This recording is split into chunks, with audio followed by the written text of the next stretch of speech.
पूज्य डोंगरे जी बापा ब्रह्मलीन पूज्य डोंगरे जी महाराज वहाँ निवास करते और पौष कृष्ण और यूपी और राजस्थान के ख्याल से कथा करते थे वहाँ प्रतिवर्ष। और एक कथा में मुझे उनके साथ रहने का अवसर मिला था वहाँ मालसर में। सुबह 5 बजे पौष की ठंडी में साहब नंगे पांव जाते थे नर्मदा जी के तट पर, तो रेत पर पांव पड़ते थे तो लगता था कि बर्फ की पाट पर पांव पड़ा, रेत इतनी ठंडी। और फिर नर्मदा जी में स्नान सुबह सुबह, और स्नान करने के उपरांत धौत वस्त्र पहन करके साक्षात ब्रह्म तेज मानो सविता की उपासना कर रहा हो, वहां खड़े खड़े डोंगरे बाप जी प्रातः संध्या करते थे, सूर्य को अर्घ्य देते थे, गायत्री जपते थे।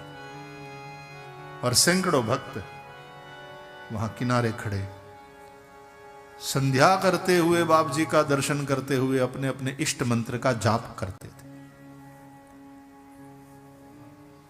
हाँ, वहां कलयुग प्रवेश ही नहीं कर सकता। ऐसी पवित्रता, ऐसी धर्मनिष्ठा, ऐसी विरक्ति, ऐसा तप में गए तो प्रभु मध्याह्न संध्या कर रहे थे।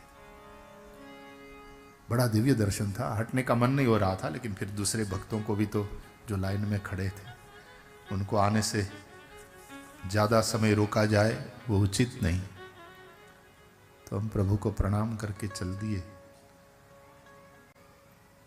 स्वयं द्वारकाधीश प्रभु त्रिकाल संध्या करते हैं, सोचो। महादेव जगत गुरु है, मां बाप तो है ही है हमारे शिव पार्वती। तुम त्रिभुवन गुरु, तुम त्रिभुवन अमर का जाना, आन जीव पामर का जाना। तुम त्रिभुवन गुरु, हे महादेव आप त्रिभुवन गुरु है। इसलिए मैं कहा करता हूं कथा में कि चाहे आप गणपत्य हो, गणेश जी को इष्ट मानने वाले, चाहे आप शाक्त हो, देवी मां को अपनी आराध्या मानने वाले, चाहे आप वैष्णव हो, आप कोई भी संप्रदाय में हो, लेकिन शिव तत्व, शिव आराधना आपके लिए अनिवार्य है। गणपत्य हो और जिस गणपति की आप पति के रूप में शिव तुम्हारे लिए आराध्य हैं, पूज्य हैं। यदि आप वैष्णव हो तो परम वैष्णव के रूप में शिव जी तुम्हारे लिए आदरणीय है, पूजनीय है, फॉलो करने योग्य है। उनका अनुसरण करो।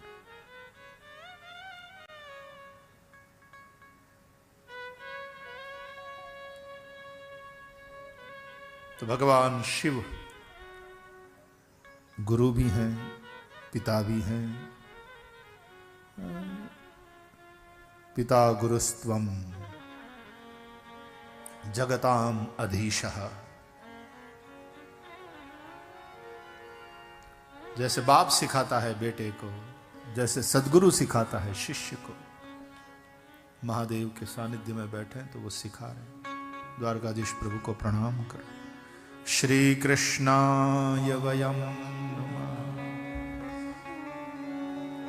जो सच्चिदानंद स्वरूप है, विश्व की उत्पत्ति आदि के हेतु है, आदिदैविक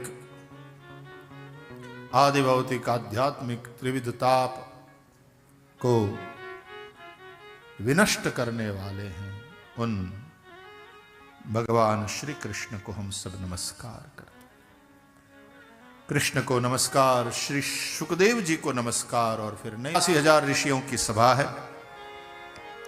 व्यास आसन पर प्रधान हैं शौनक जी। आदर पूर्वक प्रश्न किया है, महाराज घोर कलिकाल आया है और जीव सभी पृथ्वी के आसुरी वृत्ति वाले होते जा रहे हैं। आसुरी वृत्ति किसको बोलते हैं? असुषु रमन्ते इति असुरा, जो असु में ही रमते रहते हैं, यानी प्राणों में ही रमते रहते हैं। इसका मतलब खाओ पियो और मजा करो, यही जिनके जीवन की विचारधारा है। केवल भौतिकवादी, यही असुर है।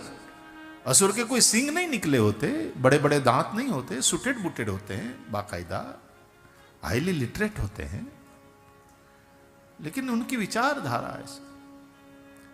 महादेव जी ने यही रामचरितमानस में कहा ना कि जिनके यह आचरण भवान मान ही मातु पिता नहीं देवा,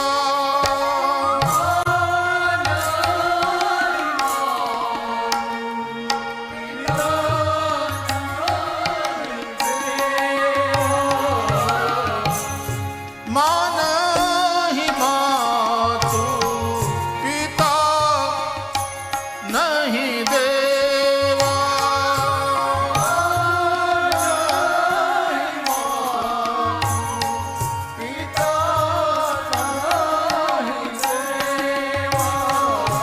साधु पही करवावहि सेवा, साधु करवावहि सेवा, जिनके यह आचरण भवानी,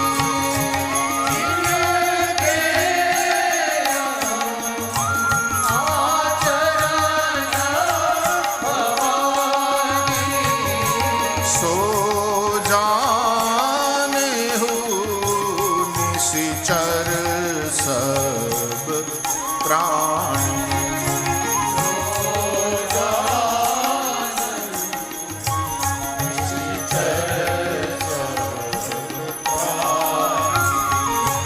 जिनके यह आचरण भवानी,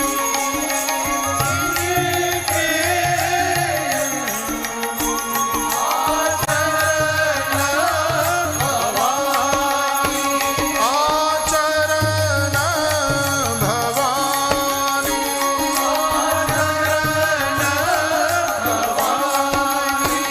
आचरण भवानी।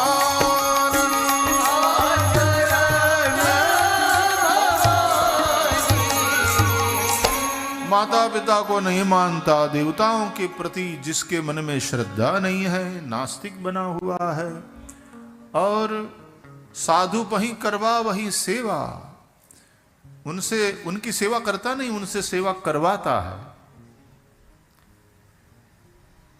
બોલો, એ વક્તાઓને સંતોને ઉપદેશ આપવા જાય, તમારે આમ કરવું જોઈએ, સાધુઓની તમારા બધાની આ ફરજ છે, તમારે આમ કરવું જોઈએ, તમારે આમ કરવું જોઈએ.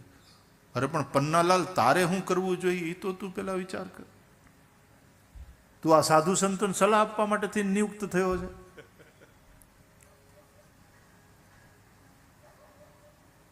जिनके यह आचरण भवानी, सो जाने हूं निशिचर सब प्राणी. महादेव जी कहते हैं ऐसा जिनका आचरण, मतलब खाओ पियो मजा करो, केवल भौतिकवाद, वो असुर है. तो ऐसी आसुरी वृत्ति वाले लोग कलिकाल में बढ़ रहे हैं. जीवश्चात सुरताम गतः. कहते हैं शौनक जी कि महाराज, ऐसे बढ़ते हुए भौतिकवाद में, और इस बढ़ते हुए भौतिकवाद के चलते लोग संघर्ष, कंपटीशन, लड़ाई, एक दूसरे को गिराने की प्रवृत्ति और अशांति जीवन में। ऐसे में उसका भला कैसे हो, उसका कल्याण कैसे हो, उसे श्री कृष्ण की प्राप्ति कैसे हो, ये उपाय आप बताओ। शौनक जी ने तब पूछा। आज भी परिस्थिति और बिगड़ी हुई है, संघर्ष, क्योंकि परमार्थ की ओर हम नहीं जा रहे, हम स्वार्थ की ओर जा रहे हैं। एक समय एवो હતો કે ધંધામાં ભાઈ ચારાના હું કમાઉં, બે આના તને કમાવા દઉં, આપણે આ રીતે તારું મારે વિચારવાનું જ નહીં, હું ખાલી મારું। મેં આ છોકરાને પૂછ્યું, જયવીનભાઈ આ મેનેજમેન્ટમાં તમે બેટા MBA BBA કરો તો તમે હું તમને હું ભણાવે? મને કે ભાઈ શ્રી તમે કથામાં કયો છો એનાથી ઉલટું। અમને તો એમ જ કહેવામાં આવે કે તમે કંઈ સાધુ સંત થવા અહીંયા નથી આવ્યા, ધંધો તમારે કરવો છે, મેનેજમેન્ટની વાત છે, તમારું કેમ ભલું થાય, તમારો કેમ ગ્રોથ થાય એના ઉપર જ તમારે ધ્યાન રાખવાનું। આવું એણે મને કીધું, કેટલું સાચું હોય મને ખબર નહીં, પણ આવો એક સંવાદ એક વિદ્યાર્થી સાથે મારો થયેલો। लेकिन ये हकीकत है कि समाज में ऐसा देखा जाता है, मेरे 10 रुपये के फायदे के लिए मैं आपका 100 रुपये का नुकसान करवा दूं, यही वृत्ति है, मेरा स्वार्थ, और उसके चलते फिर संघर्ष और उसके चलते अशांति। और जहां भी देखो सब लोग यही कहते हैं महाराज बाकी બધું बराबर, शांति नहीं। तो ऐसी स्थिति में जीव का कल्याण कैसे हो, मनुष्य का कल्याण कैसे हो, उसे शांति कैसे मिले, उसे श्री कृष्ण की प्राप्ति किस प्रकार से हो, कृष्ण प्राप्ति करम शाश्वत साधनम तद वदाधुना, ऐसा साधन, ऐसा उपाय आप बताओ। और उस प्रश्न के उत्तर में नैमिषारण्य में श्री सुत महाराज जो मार्गदर्शन करते हैं, हम इस यात्रा में उसके साथ साथ चलेंगे। आइए, द्वारकाधीश जी ने मध्याह्न संध्या करी, सायं संध्या का समय हो रहा है। प्रातः संध्या करी जाए ना तो उत्तमा तारकोपेता, तारे दिख रहे हो आसमान में अभी, ब्रह्म मुहूर्त, तब की हुई संध्या वो उत्तमा मानी जाती है। मध्यमा लुप्त तारका, तारे दिखने बंद हो जाएं, लेकिन अभी सूर्य निकला नहीं है, सूर्योदय नहीं हुआ, वो वाली संध्या वो मध्यम प्रकार की संध्या है, अधमा सूर्य सहिता। और सुबह सूरज निकल आवे फिर जो संध्या करी जाए वो अधमा संध्या है, करनी तो चाहिए ही। फिर वो प्रायश्चित के लिए चौथा अर्घ्य दिया जाता है, वैसे 3 अर्घ्य देते हैं, लेकिन उस दिन प्रायश्चित के लिए चौथा अर्घ्य दिया जाता। लेकिन सायं संध्या में उल्टा है, सूर्य अभी है डूबने को, देखो बिल्कुल बिल्कुल यहां से दर्शन हो रहे हैं सूर्य नारायण के। मेरे सिर पर अपने कर निकर किरणों से आशीर्वाद देते हुए सूर्य अभी है। ये सबसे उत्तम समय है सायं संध्या का। सूरज डूब जाए, लेकिन अभी अंधेरा उतर नहीं आया है अवनी पर, तब जो संध्या करी जाए सायं संध्या वो मध्यमा, और तारे निकल आवे तब जो संध्या करी जाए सायं संध्या वो अधमा। तो इस प्रकार से प्रातः संध्या, सायं संध्या और मध्याह्न संध्या भी, त्रिकाल संध्या। कई लोग 2 संध्या करते हैं, सुबह सुबह मध्याह्न संध्या का अर्घ्य दे देते हैं। और ऋग्वेद के अनुसार प्रातः संध्या में गायत्री ब्रह्मस्वरूपिणी होती है, सूर्य नारायण ब्रह्मा का स्वरूप। मध्याह्न संध्या में विष्णु रूप है और सायं संध्या में शिव रूप है। यजुर्वेदीय संध्या में, प्रातः संध्या में